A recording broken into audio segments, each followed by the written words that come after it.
नमस्कार, झारखंडी ट्रेडर के YouTube channel में आपका फिर से स्वागत है। दोस्तों, सबसे पहले मैं आप लोगों को बधाई देना चाहता हूं कि मार्केट ऑल टाइम हाई पर चल रहा है। उम्मीद है आप लोगों का ट्रेडिंग और इन्वेस्टिंग बहुत अच्छे से चल रहा होगा। दोस्तों, जब मार्केट लाइफ टाइम हाई पर होती है तो सापा कॉन्सेप्ट के हिसाब से यानी super advance price action concept के हिसाब से हम लोग कैसे ट्रेड कर सकते हैं, इसके बारे में जानने के लिए मैं ये वीडियो बना रहा हूं। दोस्तों देखिए, जब भी इस कॉन्सेप्ट पर ट्रेड करने की बात आती है तो डिमांड जोन और सप्लाई जोन बार-बार दिखाया जाता है और डिमांड जोन और सप्लाई जोन के बीच में कैसे ट्रेड किया जाता है, इसकी जानकारी बार-बार वीडियो में बताई जाती है। लेकिन जब मार्केट ऑल टाइम हाई पे हो, तो सिर्फ और सिर्फ आप देख रहे होंगे कि डिमांड जोन ही दिखते हैं, सप्लाई जोन तो होता ही नहीं, तो फिर इस पर ट्रेड कैसे करें? बहुत बड़ा कन्फ्यूजन रहता है। ये इसी कन्फ्यूजन को दूर करने के लिए ये वीडियो बनाया जा रहा है।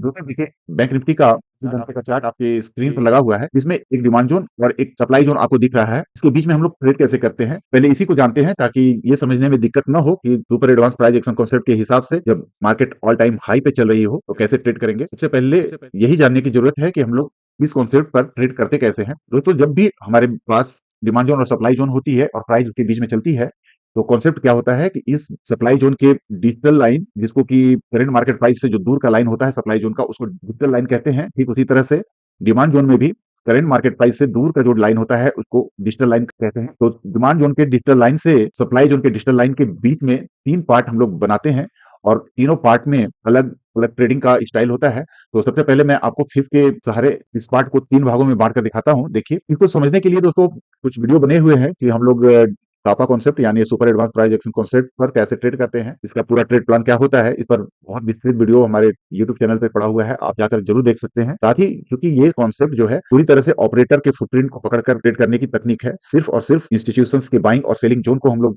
आइडेंटिफाई करने की कोशिश करते हैं और ये अनुमान लगाने की कोशिश करते हैं कि इंस्टीट्यूशंस कहाँ से बाय कर सकता है और कहाँ से सेल कर सकता है। यही कारण है कि इस कॉन्सेप्ट पर ट्रेड करने वाले लोगों की एक्यूरेसी बहुत अच्छी होती है, बहुत हाई होती है। तो चलिए, मैं बात कर रहा था कि सबसे पहले हम लोग ये देखते हैं कि कैसे हम लोग जब एक डिमांड जोन और एक सप्लाई जोन हम लोगों को मिल जाता है तो फिर हम लोग का ट्रेड प्लान क्या होता है, पहले इसे समझते हैं, उसके बाद फिर लाइफ टाइम हाई पर कैसे उसे ट्रेड करते हैं, इसको समझने में आसानी होगी। तो सबसे पहले हम लोग देखते हैं, मैं बता रहा था आप लोगों को, जब एक डिमांड जोन और एक सप्लाई जोन मिल जाती है हमें, तो सप्लाई जोन के डिजिटल लाइन और डिमांड जोन के डिजिटल लाइन पूरे को लेते हुए 3 भागों में इस पूरे के पूरे जोन को बाँट लिया जाता है। मैं इसे फिर के सहारे बाँटता हूँ। देखिए, ये डिजिटल लाइन है सप्लाई जोन का, वहां से लेकर डिमांड जोन के डिजिटल लाइन तक खींचता हूँ। देखिए, ये 3 भागों में को बट गया। डिमांड से सप्लाई जोन के बीच में जो जोन है वो 3 भागों में बट चुके हैं। इसे मैं एक लाइन के सहारे बताने की कोशिश करता हूँ ताकि सब आप लोगों को पूरी तरह से समझ में आए। देखिए, यही 3 भाग हैं हमारे पास अब, और इस ड्राइंग को हटाता हूँ। ये बिल्कुल आपको साफ-साफ दिख रहे होंगे कि ये 3 भाग हो चुके हैं। ये पहला भाग है, यहाँ से यहाँ तक एक पहला भाग है, ये दूसरा भाग है और ये तीसरा भाग है। और इस तीनों भाग पे कैसे ट्रेड करते हैं, मैं बार-बार प्रत्येक वीडियो में बताने की कोशिश करता हूँ कि कैसे ट्रेड किया जाता है। समझने वाली बात ये है ना दोस्तों कि जब ये तीनों भाग अलग-अलग बढ़ जाती है, तो जो डिमांड जोन से पास की जो भाग होती है, उसे हम लोग होलसेल एरिया के नाम से जानते हैं। ये होलसेल एरिया किस लिए होती है? क्योंकि यहाँ पे ही इसी एरिया में कहीं न कहीं इंस्टीट्यूशन का बाइंग बनाया जाता है, क्योंकि ये उस समय अगर प्राइस धीरे-धीरे कर कर इस एरिया में चली आती है, तो ये बहुत ही सस्ते प्राइस में अवेलेबल हो जाता है यहाँ पे सभी कुछ, इंडेक्स हो या इक्विटी हो। इसलिए यहाँ पे इंस्टीट्यूशन का बाइंग होने की संभावना बनी रहती है इस पूरे जोन में। ये बीच वाले को हम लोग होलसेल एरिया कहते हैं, बीच वाले जोन को हम लोग फेयर एरिया कहते हैं। ये फेयर एरिया का मतलब है कि यहाँ पे कोई भी इंटरेस्टेड नहीं होता है, खासकर इंस्टीट्यूशन इंटरेस्टेड नहीं होता है, वो सिर्फ और सिर्फ स्टॉप लॉस हंटिंग के हिसाब से यहाँ पे काम करते हैं। और ये ऊपर का एरिया होता है, ये रिटेल एरिया होता है। यहाँ पे सिर्फ और सिर्फ रिटेल लोग बाय करने की कोशिश करते हैं, क्योंकि उन्हें लगता है कि बहुत ऊपर अच्छा जा रहा है तो बाय करके पैसा कमाया जा सकता है, मुनाफा लिया जा सकता है, इसलिए वो बाय करते हैं। और ठीक यही जगह होता है जहाँ पे इंस्टीट्यूशन जो पहले से बाय किए होते हैं उसको सेल करते हैं वो लोग। इस तरह से हम लोग देखते हैं कि 3 भाग में बांटकर हम लोग काम करते हैं इस पूरे सापा कॉन्सेप्ट में, super advance price action concept बोलते हैं इसे। अब बात ये आती है कि जब इंडेक्स लाइफ टाइम हाई पे हो तो सप्लाई जोन तो होगी नहीं, तो फिर उसे हम लोग इस तरह से ट्रेड करते हैं। तो पहले ये समझ लेते हैं दोस्तों, ये तीनों एरिया में हम लोग कैसे ट्रेड करते हैं। जैसे सपोज कीजिए कि अभी आप देख रहे होंगे कि ये फेयर एरिया में प्राइस चल रही है, और फेयर एरिया में जब प्राइस चलती है, मार्केट जब यहाँ से मान लीजिए खुला और बिल्कुल फ्लैट खुल गया, तो यहाँ पे हम लोग ये देखते हैं कि यहाँ तो इंटरेस्टेड इंस्टीट्यूशन तो इंटरेस्टेड है नहीं, तो यहाँ पे अगर प्राइस एक्शन बनाकर धीरे-धीरे ऊपर की ओर जा रहा है, तो हम लोग प्राइस एक्शन के सहारे प्रत्येक रिट्रेसमेंट पे लॉन्ग ट्रेड इनिशिएट करते हैं और लॉन्ग अपॉर्चुनिटी ढूंढते हैं और उम्मीद करते हैं कि ये सप्लाई जोन तक चली जाए, ताकि यहाँ से इंस्टीट्यूशन सेल करने की कोशिश करें और फिर हम लोग सेल साइड के बड़े मूव को पकड़ पाए। ठीक उसी तरह से अगर फेयर एरिया में खुलकर फ्लैट खुलती है और धीरे धीरे प्राइस एक्शन बनाते हुए अगर नीचे की ओर आ रही है, तो प्रत्येक रिट्रेसमेंट में हम लोग शॉर्ट अपॉर्चुनिटी ढूंढते हैं, शॉर्ट ट्रेड इनिशिएट करने की कोशिश करते हैं प्रत्येक रिट्रेसमेंट पे। दोस्तों, अब अगर प्राइस धीरे धीरे करके अगर यहाँ पे चली आई है हमारे डिमांड जोन पर, तो फिर ये इंस्टीट्यूशन के लिए बहुत अच्छा बाइंग जोन होता है। यही कारण है कि जब भी प्राइस यहाँ पे अगर खुलती है डिमांड जोन पे, वो प्राइस धीरे-धीरे करके सप्लाई जोन तक ले जाने की कोशिश करते हैं इंस्टीट्यूशंस, और अगर प्राइस सप्लाई जोन पर खुलती है तो वो धीरे-धीरे प्राइस एक्शन बनाते हुए डिमांड जोन तक लाने की कोशिश करते हैं। अब यहाँ पे ये सवाल उठता है कि अगर इंडेक्स लाइफ टाइम हाई पर चल रही हो, तब ये तीनों जोन तो मिलेंगे नहीं, वो फिर कैसे ट्रेड करेंगे? तो चलिए दोस्तों देखते हैं इसका एग्जांपल हम लोग। निफ्टी में ये सिचुएशन बनी हुई है। देखिए निफ्टी पर घंटे का चार्ट आपके स्क्रीन पर लगा हुआ है, जिसमें एक डिमांड जोन दिख रहा है, लेकिन सप्लाई जोन तो ऊपर है ही नहीं। यहाँ पे कैसे हम लोग डिसाइड करें कि भाई सप्लाई जोन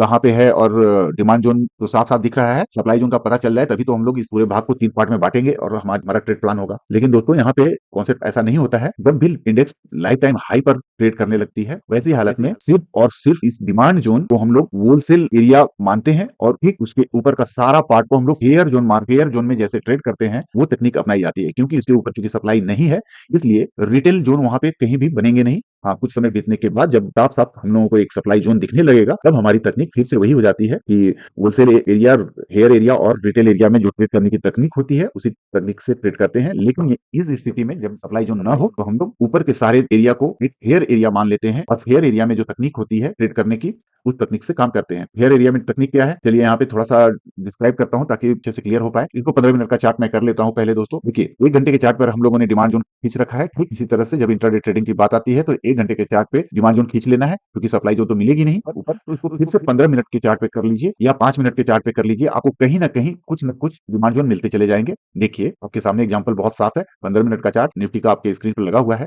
आप देख रहे होंगे कि प्राइस यहाँ से चलती है, प्राइस एक्शन बनाते हुए ऊपर की ओर जा रही है, और जब भी ये चूंकि लाइफ टाइम हाई पर चल रही है, तो ये तो पूरा का पूरा फेयर जोन है। यहाँ पे हमारा फेयर जोन में टेक्निक क्या होता है कि जब भी अच्छा रिट्रेसमेंट होगा, प्राइस एक्शन बनाएगी। जैसे यहाँ से अगर मान ले कि इंडेक्स मूव कर रही है, यहाँ पर गया और फिर से प्राइस एक्शन बनाकर यहाँ पे आया, तो जब भी रिट्रेसमेंट होगा उसके बाद हम लोग बाइंग करेंगे, क्योंकि इंस्टीट्यूशन का बाइंग एरिया यही होता है। अब ये सवाल उठकर आता है कि ये कहाँ पर आएगा, हो सकता है यहाँ तक चला है, निश्चित ही है। हम लोग ये मानते हैं कि ऊपर से जब भी आएगा तो वो डिमांड जोन के आसपास आएगा, तभी हम लोग को बाय ट्रेड लेना चाहिए। लेकिन यहाँ पे एक और छोटी सी तकनीक है जिसे हम लोग मान सकते हैं कि इस जगह से लेकर ऊपर की जो भी जगह है 50% उसका रिट्रेसमेंट अगर हो गया, तो वो एक हेल्दी रिट्रेसमेंट माना जाता है। और ये भी माना जाता है कि लाइफ टाइम हाई के आसपास ये 50% का एरिया जो होता है, वो इंस्टीट्यूशन के लिए बहुत अट्रैक्टिव एरिया होता है, अट्रैक्टिव प्राइस होता है, इसलिए वो यहाँ पे अपनी बाइंग शुरू करते हैं। एक चीज और भी है यहाँ पे दोस्तों, आप देख रहे होंगे कि ऊपर जाने के क्रम में छोटे छोटे डिमांड जोन बनाते हुए जा रही है प्राइस। देखिए एक डिमांड जोन यहाँ पे बन सकता है, यहाँ पे भी बना, एक डिमांड जोन यहाँ पे बना हुआ है, ये बहुत साफ साफ का डिमांड जोन है। और ठीक इसी डिमांड जोन को रेस्पेक्ट करते हुए प्राइस यहाँ पर आती है, ठीक इसी डिमांड जोन में एंट्री लेती है और उसके बाद से फिर ऊपर की ओर चली जाती है। तो यही डिमांड जोन और सप्लाई जोन का